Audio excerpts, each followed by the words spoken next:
अस्सलामुअलैकुम, आप देख रहे हैं समा। मैं हूं फवाद ज़ैदी और मैं हूं आपके साथ शहरबानो आवान। बुलेटिन का आगाज करते हैं अफसोसनाक खबर से। रावलपिंडी के ईरान रोड पर शादी वाले घर में आग लग गई, 4 खवातीन झुलसकर जाँ बहक हो गई। जी हाँ, शादी वाले घर में ये आग लगी है। रावलपिंडी का ईरान रोड है, यहाँ घर में आग लगी है। 4 खवातीन के बारे में ये इतलात हैं कि वो झुलस कर जाँ बहक हो गई हैं। फायर ब्रिगेड का अमला भी ताख़ीर से पहुँचा।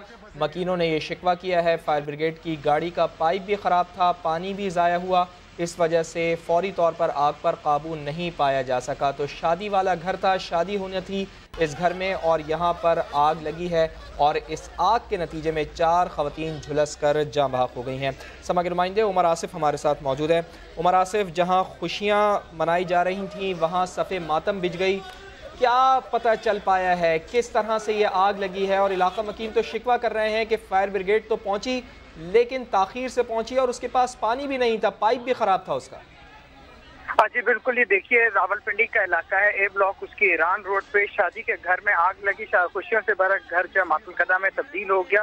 आग लगने के बायस जो है चार जो खवातीन हैं वो झुलस कर अल्लाह ताला को प्यारी हो गई, जिसमें 14 साल हिना, 20 साल हिफ्जा मिनाहिल और 24 साल जो है सना का नाम सामने आया है। जब लोगों ने यहाँ पे 1122 को फोन किया तो 1122 जो है वो 25 से 30 मिनट ताखीर से पहुंची। लोगों ने अपनी मदद आपके तहत जो है इसमें से जितने भी खवातीन थी उनको बाहर निकाला और लोगों को बाहर निकाला। जब 1122 की गाड़ी भी यहाँ पहुंची तो देखने में आया कि जो उसका पाइप था वो भी खराब था और उसमें जो है जगह जगह से पानी भी बह रहा था, जिसकी वजह से काफी आग बुझाने में मसाइल का सामना करने पड़ा। जो घर वाले थे वो काफी इस टाइम मुश्किल नजर आ रहे हैं। उनका कहना है कि 1122 जो है उसको बार बार फोन किया गया लेकिन उन लोगों की जाने से कोई भी रिस्पॉन्स नहीं दिया गया। अगर वो लोग जल्दी आ जाते तो शायद उनके प्यारों की जान बच जाती। जो झुलसने वाली खवातीन थी उन्हें रावलपिंडी के मुख्तलिफ अस्पतालों में भेजा गया जहाँ पे वो जाबर ना हो सकी। जी ठीक है उमर आसिफ, आप हमें आगाह कर रहे थे। रावलपिंडी का इलाका ईरान रोड, यहाँ पर आग लगी और आग के नतीजे में 4 खवातीन झुलस कर जाँ बहक हो गई। तो जहाँ खुशियों के शादियाने बजाए जा रहे थे वहाँ अब सोग का समा है। उमर आसिफ, आप हमें आगाह कर रहे थे। और दूसरी जानिब मकीनों का शिकवा है कि इत्तला के बावजूद रेस्क्यू वाले 20 मिनट बाद पहुँचे। फायर ब्रिगेड की गाड़ी में लगा पानी का पाइप भी ख़राब था। क्या उनका कहना है, सुनवा देते हैं आपको।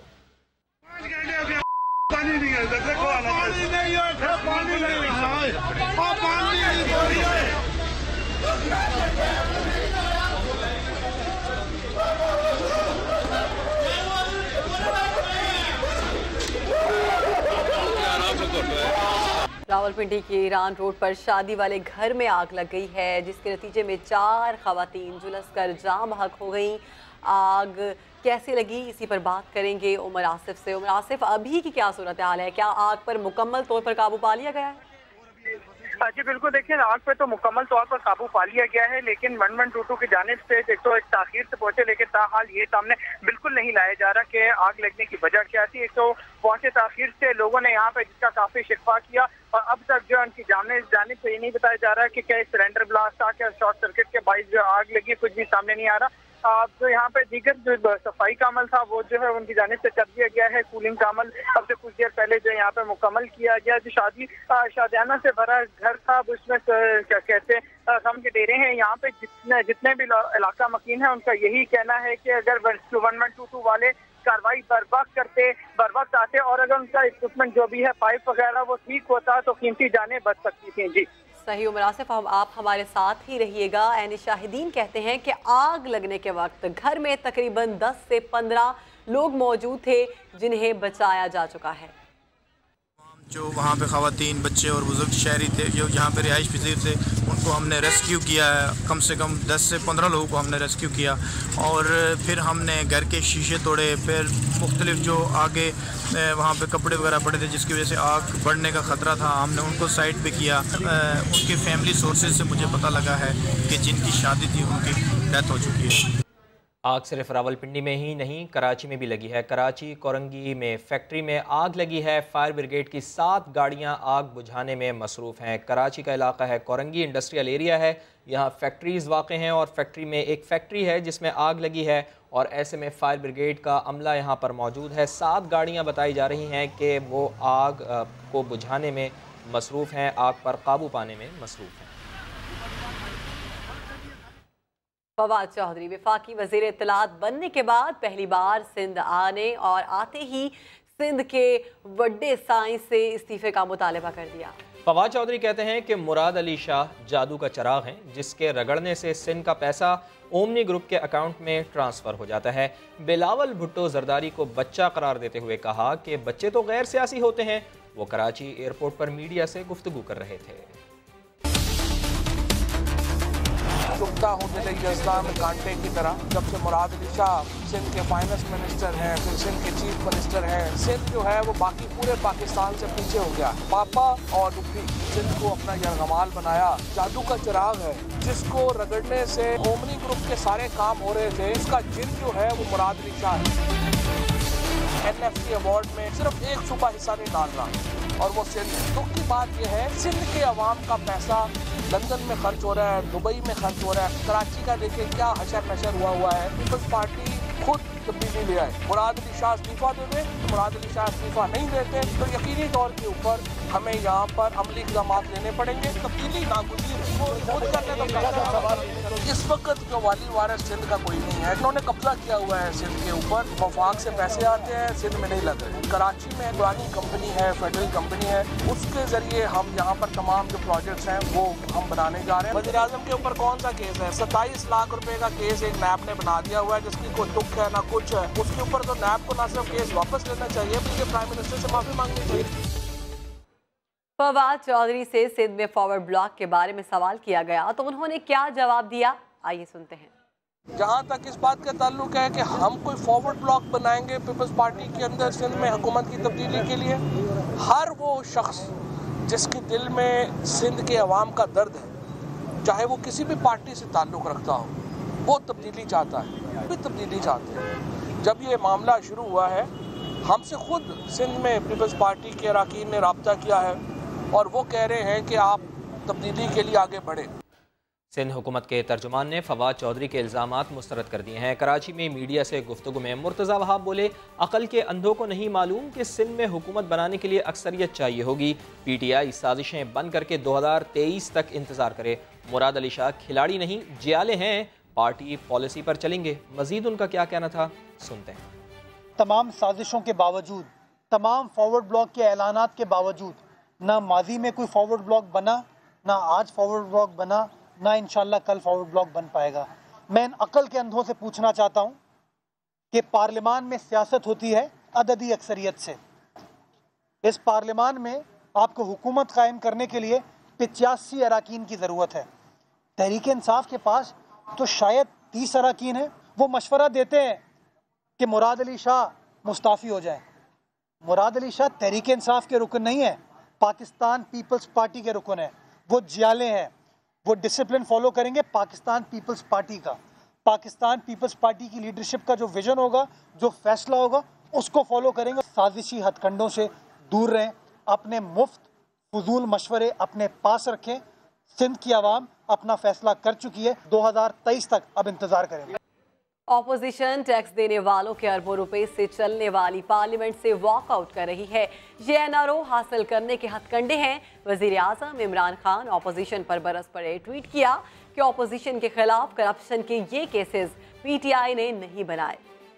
स्पीकर साहब, ये जो नैरेटिव, झूठा नैरेटिव बिल्ड किया था, अब सुनने का, फैक्ट सुनने की तो ताकत है नहीं और अब भागेंगे और भागते ही रहेंगे इस मुल्क से। वजीर आज़म इमरान खान की अपोजिशन पर कड़ी तनकीद। कौमी असेंबली से वॉकआउट को हर बार करार दे दिया। ट्वीट में लिखा, दर हकीकत अपोजिशन NRO हासिल करना चाहती है। वजीर आज़म ने लिखा कि पार्लियामेंट पर टैक्स दाहिंदगान के सालाना अरबों रुपए खर्च होते हैं, मगर हिज़्ब इख्तिलाफ का वॉकआउट जाहिर करता है कि वो बस यही काम करना चाहती है, लेकिन असल में दबाव डालकर NRO हासिल करना चाहते हैं। इमरान खान ने ट्वीट में सवाल किया कि क्या जमहूरियत का मतलब यही है कि मुंतखब नुमाइंदों को करप्शन करने से इस्तिस्ना मिल गया? ऐसा लगता है कि इन्हें मुल्क को लूटने का लाइसेंस मिल गया है। साबिक़ स्पीकर कौमी असम्बली सरदार अयाज सादिक ने वज़ीर आज़म इमरान खान के ट्वीट को बदकिस्मती करार दे दिया। समा से गुफ्तगू में बोले कि तहरीक इंसाफ ने जितने वॉकआउट, एहतजाज और बदतमीज़ियाँ की हैं, हम तो उसके गिर्द भी नहीं पहुँच सकते, मगर क्या करें जनाब, इमरान खान को भूल जाने की आदत है। एक एक चीज़ का रिकॉर्ड है, वो रिकॉर्ड निकलवा लें, अपनी कारकर्दगी देखें, अपनी बदतमीजियाँ देखें और फिर कहें कि अपोजिशन ने वॉकआउट किया। वो तो हर चीज़ पे वॉकआउट करते थे, हर बात पे वॉकआउट करते थे। कॉन्स्टिट्यूशन फाड़नी, रूल्स ऑफ बिजनेस फाड़ना, ये वो करते रहे। जब मिफ्ता इस्माइल साहब वो कर रहे थे, तकरीर कर रहे थे बजट, तो शीरीन मज़ारी का तकरीबन मुँह कोई आधा इंच उनसे के फासले पर रह गया था। तो अगर हम असद उमर के साथ ये करें तो फिर ये कैसा फील करें? हमने तो ये नहीं किया। किससे एनआरओ मांगना चाह रहे हैं? किससे? ये तो बताएं। वजीर आजम से किसी ने मांगा है एनआरओ? वजीर आजम में इतनी सकत है, ये मांगे तांगे की जो हुकूमत बनाई, इनमें इतनी सकत है कि ये किसी को एनआरओ दे सकें या किसी को कुछ कर सकें? ये कुछ नहीं कर सकते। ना किसी ने एनआरओ मांगा है, ना कोई ख्वाहिशमंद है एनआरओ का। इनमें तो इतनी ताकत नहीं कि ये हुकूमत को संभाल सकें और चला सकें। फयाजुल हसन चौहान का कहना है कि हुकूमत को नाकाम साबित करने के लिए अफवाहों का बाजार गर्म है। ये सब कुछ आले शरीफ और जरदारी खानदान कर रहा है, जिन्होंने 40 साल मुल्क लूटा। उन्हें हिसाब तो देना होगा।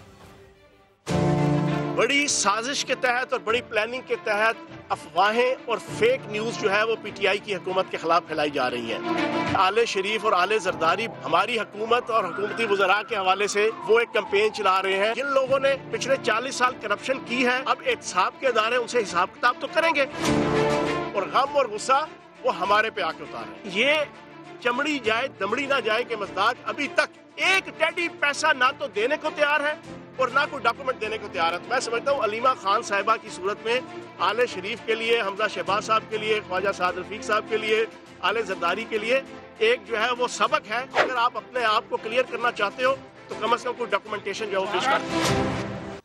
बात करेंगे साबिक वज़ीर आज़म या मोहम्मद नवाज शरीफ की, जिनके खिलाफ एक और केस तैयार। पाकपतन दरबार अराजी अलॉटमेंट केस में GIT ने नवाज शरीफ को जिम्मेदार करार दे दिया। इख्तियारात के नाजायज इस्तेमाल पर फौजदारी कार्रवाई की सिफारिश कर दी। जुल्करनैन इकबाल रिपोर्ट करेंगे। नवाज शरीफ की मुश्किलें कम न हुई, पहले एक के बाद एक नैब रेफरेंसेस। अब 1986 का पाकपतन अराजी अलॉटमेंट केस भी कायद नून लीग के सर पर लटकती तलवार बन गया। मामले पर कायम GIT ने साबिक वज़ीर आला पंजाब नवाज शरीफ को जिम्मेदार करार दे दिया। सुप्रीम कोर्ट में पेश GIT रिपोर्ट के मुताबिक अदालती अहकामात की मौजूदगी में वज़ीर आला को नोटिफिकेशन वापस लेने का अख्तियार नहीं था। उन्होंने अख्तियारात का नाजायज इस्तेमाल किया। GIT ने नवाज शरीफ के खिलाफ फौजदारी कार्रवाई की सिफारिश कर दी। रिपोर्ट के मुताबिक दीवान कुतुबुद्दीन भी मुंतकिल शुदा अराजी का बड़ा हिस्सा फरोख्त कर चुके हैं। दीवान कुतुबुद्दीन और उनके बच्चों के अलावा साबिक सेक्रेटरी वज़ीर आला जावेद बुखारी के खिलाफ भी कार्रवाई की सिफारिश की गई है। दौरान समाअत चीफ जस्टिस ने इस्तफसार किया, वज़ीर आला ने किस अख्तियार के तहत जमीन अलॉट की, नवाज शरीफ किधर हैं? वकील ने बताया उनके मुवक्किल ने इस मामले की तरदीद की है। चीफ जस्टिस ने कहा अब इंक्वायरी रिपोर्ट आ चुकी है, ट्रायल कोर्ट में जर्रा हुई तो नवाज शरीफ के लिए बहुत मुश्किल होगी। अदालत ने GIT रिपोर्ट पर 2 हफ्तों में नवाज शरीफ और पंजाब हुकूमत से जवाब तलब कर लिया। और बढ़ती हुई आबादी बम की तरह है, कंट्रोल ना किया तो बदकिस्मती होगी। सुप्रीम कोर्ट ने बढ़ती आबादी से मुताल्लिक केस का फैसला सुनाते हुए करार दिया कि पार्लियामेंट और इंतजामिया समाअत में तमाम स्टेक होल्डर्स को आबादी में इजाफा रोकने के लिए मिलकर काम करना होगा। बढ़ती हुई आबादी से मुतालिक केस की सुप्रीम कोर्ट में समाअत। चीफ जस्टिस मियां साकिब निसार की सरबराही में 3 रुकनी बेंच ने फैसला सुनाया। फैसले में कहा गया कि बढ़ती हुई आबादी से वसाइल पर दबाव है। कौम, स्कॉलर, सिविल सोसाइटी और हुकूमत आबादी कम करने के लिए इक़दामात करें। आइंदा नस्लों के मुस्तकबिल का सवाल है। आबादी पर काबू पाने के लिए बाकायदा मुहिम चलाने की भी जरूरत है। अदालत ने करार दिया कि मनसूबा बंदी के लिए पूरी कौम को साथ चलना होगा। 2 बच्चे फी कराना से भी आबादी पर काबू पाने में मदद मिलेगी। रियासत के तमाम सतूनों को आबादी में इजाफा रोकने की सिफारिशात पर अमल करना होगा। दौरान समाज चीफ जस्टिस ने रिमार्क्स दिए कि पूरी कौम को बढ़ती हुई आबादी के चैलेंज से लड़ना होगा। आबादी को कंट्रोल ना किया गया तो ये बदकिस्मती होगी। सुप्रीम कोर्ट इस मौजू पर कॉन्फ्रेंस भी मुनक्किद करवा चुकी है, जिसमें वजीर आजम समेत कई अहम शख्सियात ने शिरकत की थी। अदालत ने इस हवाले से सेक्रेटरी सेहत की सरबराही में कमेटी भी तश्कील दी थी, जिसकी सिफारिशात पर फैसला सुनाया गया। 2018 के दौरान FIA की रेड बुक में शामिल इंसानी स्मगलर्स की तादाद 112 हो गई। वफाकी तहकीकाती एजेंसी को मतलूब इंसानी स्मगलर्स में 4 खवातीन भी शामिल हैं। बैरून मुल्क फरार 12 अफराद की गिरफ्तारी के लिए इंटरपोल से रुजू कर लिया गया है। रिपोर्ट करेंगे आपको आदिल तनौली। इंसानी स्मगलिंग के मकरूह धंधे में अब खवातीन भी शामिल। जोबिया रुबाब, आसमा रफीक और फरियाल नामी खवातीन बैरून मुल्क भिजवाने का झांसा देकर शहरियों को लूटती रहीं। FIA ने चारों का नाम रेड बुक में शामिल कर लिया। FIA ने इंसानी स्मगलिंग के धंधे में मुलव्विस मुल्ज़मान की 2018 की रेड बुक जारी कर दी। मुल्ज़मान की तादाद 112 हो गई। 12 इंसानी स्मगलर्स बैरून मुल्क फरार हो गए। FIA ने मुल्ज़मान की गिरफ्तारी के लिए इंटरपोल से रजू कर लिया। रेड बुक में शामिल इंसानी स्मगलर्स में से 58 का ताल्लुक पंजाब, 34 का इस्लामाबाद, 15 का सिंध, 3 का खैबर पख्तूनख्वा जबकि 2 का ताल्लुक बलोचिस्तान से है। लाहौर के गुलशन इकबाल पार्क से अगवा होने वाला 5 साला बच्चा डॉल्फिन फोर्स ने मामूल की चेकिंग के दौरान बाजियाब करा लिया। मुबैना अगवाकार औरत को भी गिरफ्तार करके तफ्तीश शुरू कर दी गई है। जहांगीर खान की रिपोर्ट। माँ की दुआएं रंग ले आईं। 5 साला बच्चा वापस मिला तो वालदा ने खुदा का शुक्र अदा किया। शुक्र है अल्लाह, तेरा शुक्र है। 2 रोज पहले गुलशन इकबाल पार्क से अगवा होने वाले साद को डॉल्फिन फोर्स की टीम ने मशकूक रिक्शे की तलाशी के दौरान शनाख्त किया। बच्चे के साथ मौजूद गूंगे बहरे शख्स ने तहरीर किया कि उसकी बीवी बच्चे को लेकर घर आई थी। पुलिस ने निशानदही पर नाहिद नामी औरत को घर से गिरफ्तार कर लिया है। बच्चे को चेक किया, उसकी तस्वीरें बनाई, जिससे पता चला कि ये चूंकि उन्हीं कपड़ों में ही था जिन कपड़ों की FIR में हम लोगों ने निशानदेही की हुई है। सेम उन्हीं कपड़ों में ये बच्चे को लेके आ रहा था। बेटा सही सलामत मिलने पर वालिदैन खुशी के इजहार के साथ मुल्ज़िमा के खिलाफ सख्त कार्रवाई का मुतालबा कर रहे हैं। ऐसे लोगों को जो पकड़े गए हैं ना, ऐसे लोगों को सख्त से सख्त सजा दी जाए ताकि आगे किसी माँ को इस तरह रोना ना पड़े। पुलिस का कहना है कि हिरासत में लिया जाने वाला गूंगा बहरा शख्स इब्तदाई तफ्तीश में बेकसूर मालूम होता है, लेकिन उसकी अहलिया नाहिद मंसूबा बंदी के तहत बच्चे को साथ लेकर गई, जिससे तफ्तीश की जा रही है। कैमरामैन जिशान यूसुफ के साथ जहांगीर खान, समा, Lahore. DG Punjab forensic agency doctor Ashraf Tahir का कहना है कि मौलाना सबीउल हक के कातिल का पता नहीं लगा सके। समा को इंटरव्यू में उन्होंने कहा, मौलाना का पोस्टमार्टम ना करना बड़ी गलती थी, बहुत सारे सबूत ज़ाया हो गए। एबटाबाद बच्ची ज़्यादती वाक़े पर उन्होंने कहा कि इसकी तफ्तीश कसूर वाक़े की तर्ज पर होगी। सबीउल हक केस का क्या बना? जो सस्पेक्ट थे वो लाए गए, उन कुछ जो मैच हुए DNA, लेकिन उसका उनके मर्डर से का कोई ताल्लुक नहीं साबित हुआ। एविडेंस हमारे पास आए थे, तो कुछ ग्लासेस थे, कुछ बॉटल्स थी, कुछ हेयर्स थे, वो सारा हमने एनालिसिस करके जो उनका DNA मालूम करके कुछ सस्पेक्ट फीमेल आई थी उनका जो करके बस, लेकिन उनमें कोई ऐसी नहीं है कि मर्डर कौन है, कैसे हुआ, क्योंकि उनका पोस्टमार्टम नहीं ना हुआ। सबसे ज्यादा जो काम गलत हुआ है वो पोस्टमार्टम नहीं हुआ। जो सिंध को आपने पहले भी, तो आप समझते हैं वो अब सही उधर काम कर रहे हैं? वो पुराने लोग हैं, किसी का मैट्रिक है, कोई अंडर मैट्रिक है, वो ये चीज़ें नहीं सीख सकते। जब हमारे पास हमें MPhil और PhD चाहिए प्री रेक्विजिट, उसके बाद हम ट्रेनिंग देते हैं, और ट्रेनिंग का टाइम भी काफ़ी लेंथी है। ये 8 महीने मिनिमम है, मैक्सिमम 2-3 साल तक है, डिपेंड्स ऑन कि किस फील्ड में ट्रेनिंग हो रही है। लेकिन सिंध अब काफ़ी एक्टिव है क्योंकि सुप्रीम कोर्ट ने एक्शन लिया हुआ है। ये बेहतर था कि खुद ही कर लेते। एक और केस है जो एबटाबाद वाला है, 300 से ज़्यादा सैंपल कर चुके हैं, वो भी जो छोटी बच्ची का हुआ है। हमें कुछ और सैंपल चाहिए उसी कसूर तर्ज के हिसाब से। वो भी 2.5-3 किलोमीटर का एरिया है, एक ही गाँव है, उसी गाँव में बंदा है। वी विल फाइंड इंशाल्लाह। PIA के तैयारों का बहुत बुरा हाल किया गया, कई जहाज़ों को ग्राउंड करके टायर तक निकाल लिए गए। इस्लामाबाद इंटरनेशनल एयरपोर्ट का ज़बरदस्ती आगाज़ किया गया। CEO PIA अरशद मलिक ने तहलका खेज इंकशाफात कर दिए हैं। जी हाँ, PIA के तैयारों का बुरा हाल किया गया है, कई जहाज़ों को ग्राउंड करके टायर तक निकाल लिए गए हैं। इस्लामाबाद इंटरनेशनल एयरपोर्ट का ज़बरदस्ती आगाज़ किया गया। CEO PIA अरशद मलिक ने ये तहलका खेज इंकशाफात किए हैं। और इस वक्त अरशद मलिक न्यूज़ कॉन्फ्रेंस भी कर रहे हैं, आपको लिए चलते हैं। ये चंद एक रूट थे जिन पे हम मिलियंस ऑफ रुपीस का सालों साल से नुकसान कर रहे थे। हम ऐसी फ्लाइटें चला के आंखें बंद किए बैठे थे जहां पे हमें मिलियंस का नुकसान हो रहा था। मैं एक मिसाल दूंगा, इस्लामाबाद, बीजिंग, टोक्यो हमारी प्राइम फ्लाइट कई अरसे से चल रही थी। सिर्फ इस फ्लाइट पे इस्लामाबाद से बीजिंग हम प्रॉफिट कमाते थे। बीजिंग से टोक्यो हम जाते थे जिसपे 300 प्लस मुसाफिर बैठ सकते हैं, और जापान की सिविल एविएशन ने हमें कहा हुआ था आप 80 से ज्यादा मुसाफिर।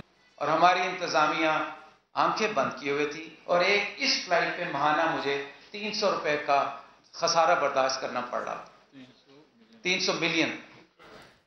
CEO PIA अरशद मलिक इस वक्त प्रेस कॉन्फ्रेंस भी कर रहे हैं और इदारे की हालिया कारकर्दगी के हवाले से ब्रीफिंग दे रहे हैं। और इस वक्त समग्र नुमाइंदे नूरुल अमीन दानिश भी हमारे साथ मौजूद हैं। नूरुल अमीन दानिश, बताइएगा कि क्या कहना है मजीद CEO PIA अरशद मलिक का?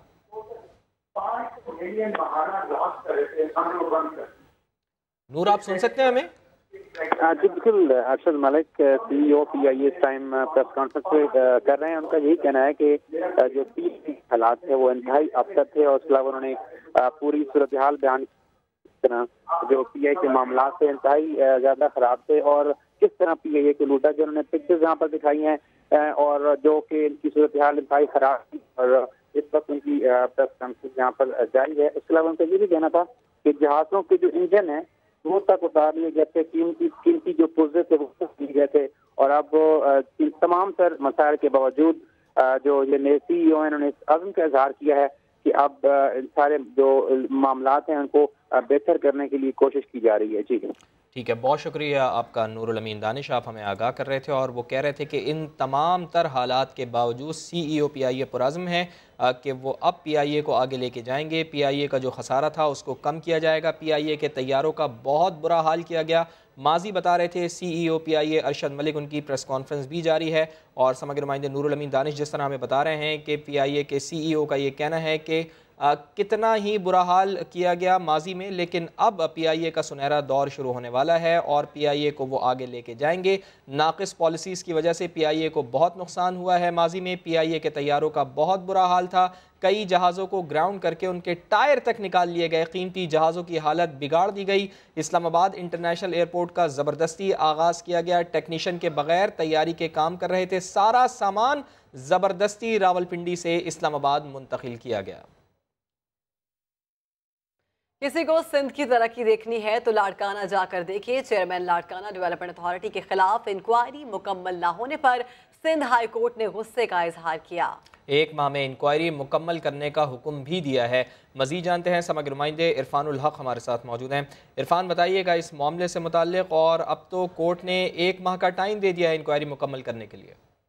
जी फवाद, काफी अरसे से ये ज़ेर इल्तवा है इंक्वायरी। जो लाड़काना डेवलपमेंट अथॉरिटी के चेयरमैन हैं असगर अब्बास शेख, इनका ये कहना था कि तवील अरसे से नैब इंक्वायरी कर रहा है। आज समाज के मौके पर जस्टिस उमर सियाल ने खासा बरहमी का इजहार किया है नैब हुकाम पर और ये भी कहा कि ये सिर्फ आपकी जो ताखीरी हरबे हैं इसकी वजह से भी नुकसान होता है और सिर्फ सियासतदान नहीं बल्कि ब्यूरोक्रेट भी लूट रहे हैं। उन्होंने कहा कि लाड़काना का हाल आके जाकर देखें कि कोई गली भी सलामत नहीं है, गटर उबल रहे हैं, सड़कें टूटी हुई हैं और लाड़काना का बदतरीन हाल, इसमें ब्यूरोक्रेसी भी बराह रास्त मुलविस है और लोग गालियां हुक्मरानों को देते हैं। जस्टिस उमर सियाल ने हुक्म दिया है नैब हुकाम को कि 1 माह में इस हवाले से इंक्वायरी मुकम्मल करें और तफसीली रिपोर्ट अदालत को पेश करें। जी, बहुत शुक्रिया आपका इरफान। और अभी ब्रेक, लेकिन उससे पहले न्यूज़ अपडेट। तो की ऑनलाइन फरोख्त शुरू हो गई। पहले मरहले में शारजा और अबुधाबी में होने वाले मैचेस की टिकट्स फरोख्त की जा रही हैं। दुबई और पाकिस्तान में मैचेस की टिकटों की फरोख्त का ऐलान बाद में होगा। PSL 4 का आगाज 14 फरवरी से हो रहा है।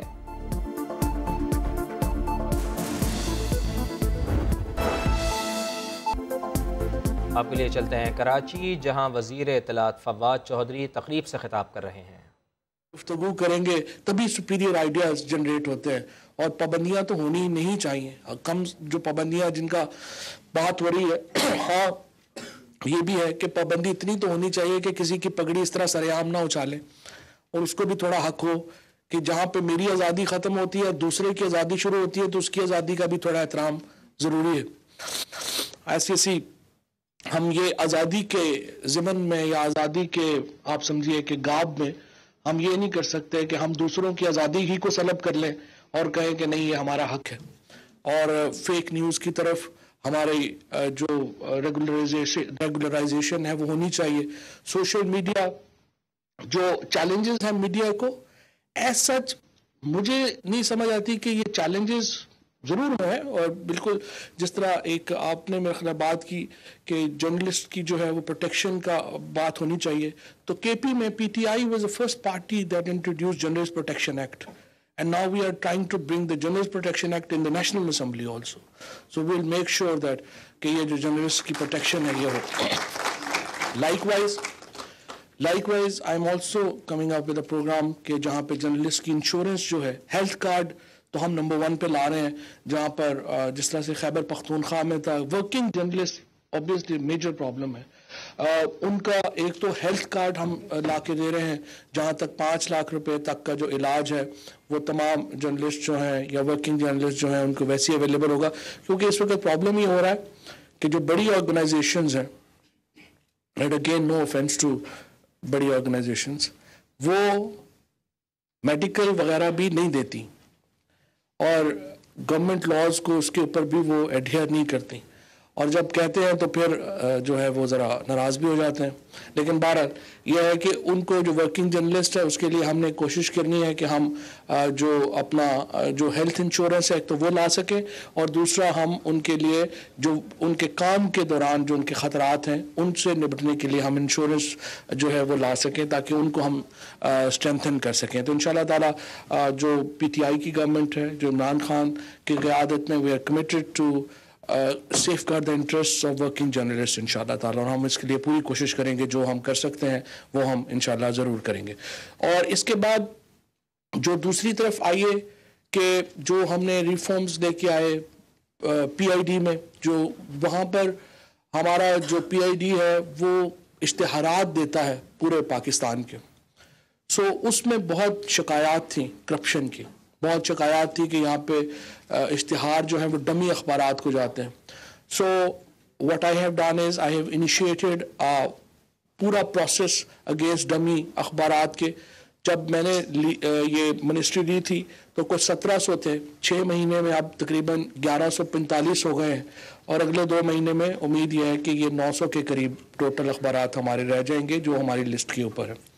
सो उसके साथ साथ हमने ये किया है कि जो तमाम इश्तिहार जो हम देते हैं वो शाम को PID की जो अपनी वेबसाइट है अब उसके ऊपर अवेलेबल होता है कि किस अखबार को कितने इश्तिहारात गए, सो दैट ट्रांसपेरेंसी हो और लोगों को पता हो एग्जैक्टली कि किस अखबार को कितने इश्तिहारात जा रहे हैं, किस TV को कितने इश्तिहारात जा रहे हैं. क्योंकि पिछले दौर में जिस तरीके से टेलीविजन में, जिस तरीके से अखबारात में इश्तिहारात बांटे गए, वो यकीनी तौर के ऊपर कोई इतना आई वुड से कि कोई काबिल फ़ख्र बात नहीं थी. और जिस तरीके से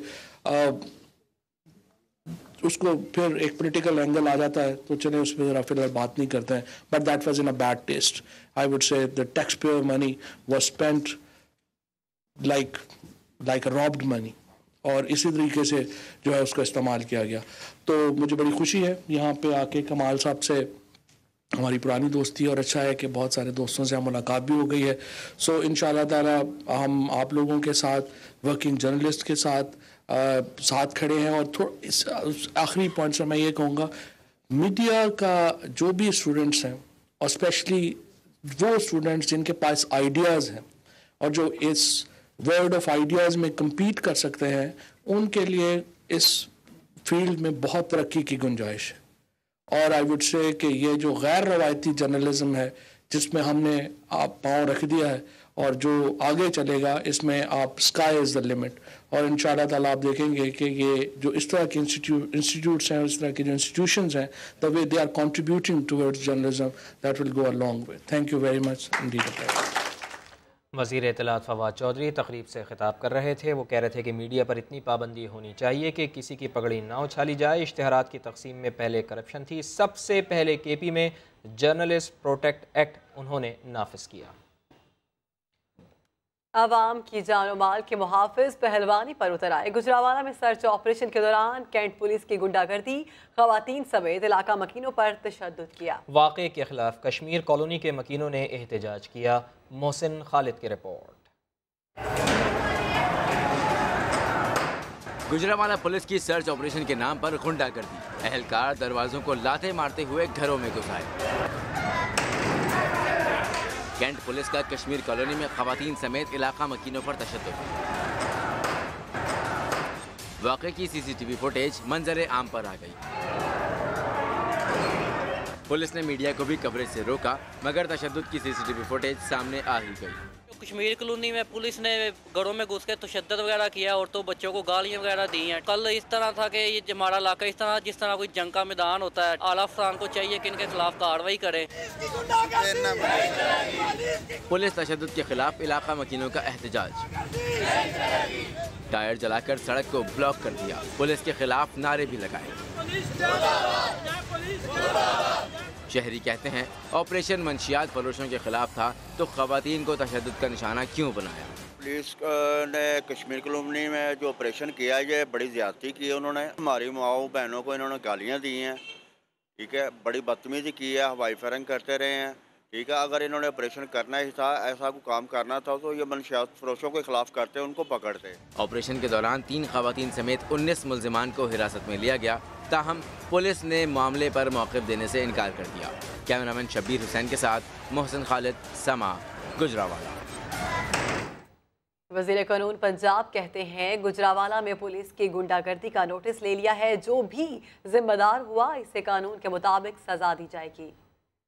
वह मेरे नोटिस में आया था, मैंने रिपोर्ट मंगवाई है, अभी रिपोर्ट आ गई होगी, वो देखकर हक़ाइक़ सामने आ जाएंगे तो फिर इंशाअल्लाह ताला अगर ज़्यादती साबित हुई तो इंशाअल्लाह ताला मुतल्लिका अफसरान जो है इनके खिलाफ कार्रवाई की जाएगी। कराची के इलाके शरफाबाद में मुनव्वर अली को कत्ल करने वाले मुलजिम सुहेल मुगल का 3 रोज़ा जिस्मानी रिमांड सिटी कोर्ट ने मंजूर कर लिया। मुलजिम का कहना है कि मेरे बच्चे वापस ना आए तो मुझे फांसी दे दी जाए।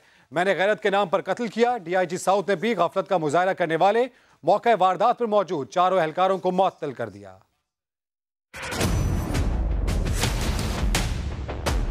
शरफाबाद ने पुलिस एहलकारों के सामने वकील मुनव्वर अली का कत्ल। थाना न्यू टाउन पुलिस ने मुलजिम सुहेल मुगल को सिटी कोर्ट में पेश कर दिया। मुलजिम का 3 रोज के लिए जिस्मानी रिमांड मंजूर कर लिया गया। मुलजिम सुहेल का कहना है कि अगर मेरे बच्चे वापस न आए मुझे फांसी दे दी जाए। मैंने गैरत के नाम पर कत्ल किया। बहुत सारे बेगैरत होंगे, मैं बेगैरत वाली जिंदगी नहीं जी सकता।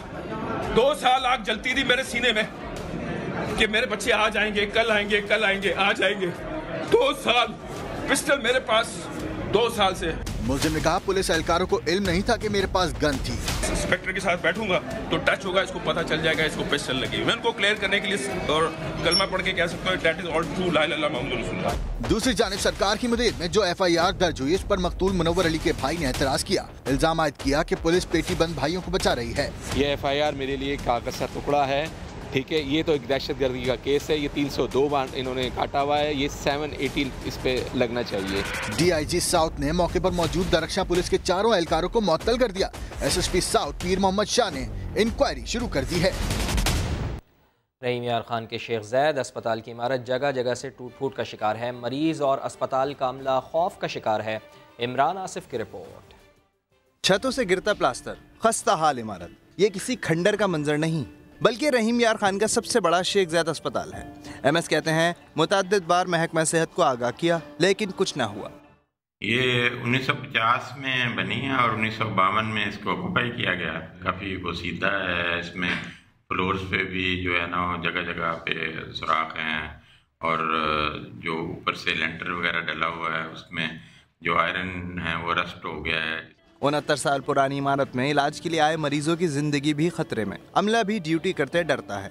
ये जो इमारत बनी हुई है इसकी छतें बिल्कुल ही वसीदा है और ये पेशेंट्स के लिए जो है वो हमारे बहुत ही ज़्यादा खतरा होती है। ये गिरेंगी तो ये पेशेंट्स के ऊपर जो है ना वो डैमेज कॉज कर सकती हैं। इसके अलावा जो है ना ये यहाँ पे जो स्टाफ 24 आवर्स होते हैं सब होते हैं, उन सब के लिए ये खतरा है। दोस्त मुल्क की मदद से तैयार होने वाले इस अस्पताल में न सिर्फ जुनूबी पंजाब सिंध से भी लोग इलाज के लिए आते हैं। शहरी कहते हैं हुकूमत इसकी तामीर और मरम्मत पर भी तवज्जो दे। इमरान आसिफ, समा, रहीम यार खान।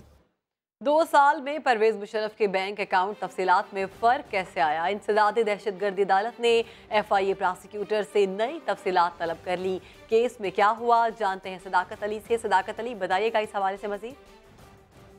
जी बिल्कुल, साबिक सदर परवेज मुशर्रफ के खिलाफ बेनजीर कत्ल केस में जायदाद जब्ती के हवाले से आज समाअत इंसदाद दहशतगर्दी की खुसूसी अदालत के जज मोहम्मद असगर खान ने की दौरान समाअत प्रोसिक्यूटर FIA ख्वाजा इम्तियाज ने परवेज मुशर्रफ के बैंक अकाउंट्स और उनकी जायदाद की तफसीलात थी वो अदालत में पेश की, जिस पर अदालत ने बरहमी का इजहार करते हुए प्रोसिक्यूटर को हदायत की कि परवेज मुशर्रफ के 2 साल कबल जो बैंक अकाउंट्स की तफसीलात जमा कराई गई थी उनमें और आज की जो तफसीलात है इनमें फ़र्क कैसे है और ट्रांजेक्शन कैसे से हुई, जिस पर अदालत ने प्रोसिक्यूटर ख्वाजा इम्तियाज को यह हिदायत की है कि वो 15 फरवरी तक ट्रांजैक्शन की और परवेज मुशर्रफ के जो बैंक अकाउंट्स की मौजूदा सूरत हाल है उससे अदालत को आगाह करें। जी बहुत शुक्रिया सदाकत अली। डेरा गाजी खान के निजी स्कूल में नन्हे मेहमारों के तैयार करदा फनपारों की नुमाइश सजाई गई। पेंटिंग्स और मॉडल्स को देखकर शुरका ने भी बच्चों की सलाहियतों को खूब सराहा। अख्तर अली की रिपोर्ट। रंग बिरंगी पेंटिंग्स, बेमिसाल मॉडल और खूबसूरत फन पारे, नन्हे तलबा ने अपनी तख्लीकी सलाहियतों का किया शानदार मुजाहिरा। डेरा गाजी खान के निजी स्कूल के तलबा ने सजाई फन पारों की नुमाइश। मॉडर्न शहर, हिल स्टेशन, अस्पताल और ट्रैफिक सिग्नल्स के मॉडल भी पेश किए।